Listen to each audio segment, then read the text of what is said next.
Siyang palit ng timing belt ng 4AF. 4AF, yan. 4AF engine. Yan. Palit timing belt. So, yan. Marking.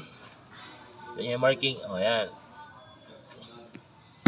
Zero yan. Tapos dito. Yan. Nakagitna din.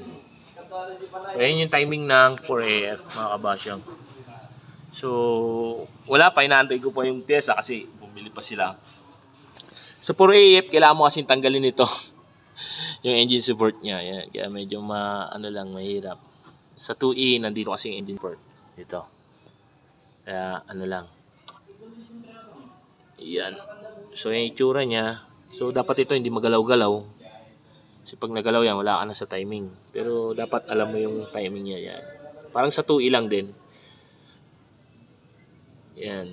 Sa atin kasi sa 2E, single overhead cam. Ito, dual overhead cam. Dalawa yung cam niya dito. Yan.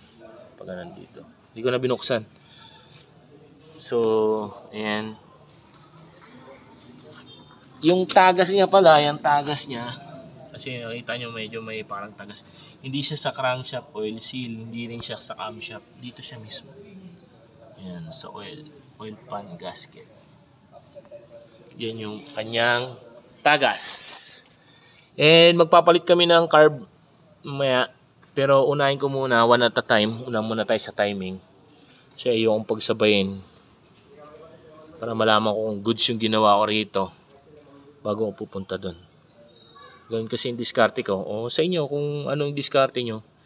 Kung kaya nyo pagsabayin, di go. So be it, kayo naman ang gumagawa. Kanya-kanyang diskarte yan. So, papalitan namin yung mga vacuum hoses niya. Ewan ko kung may nabili na si Kabasyong. Pero yan ang naka-schedule ngayon. So, yan. 4AF engine timing. Yan ang timing niya.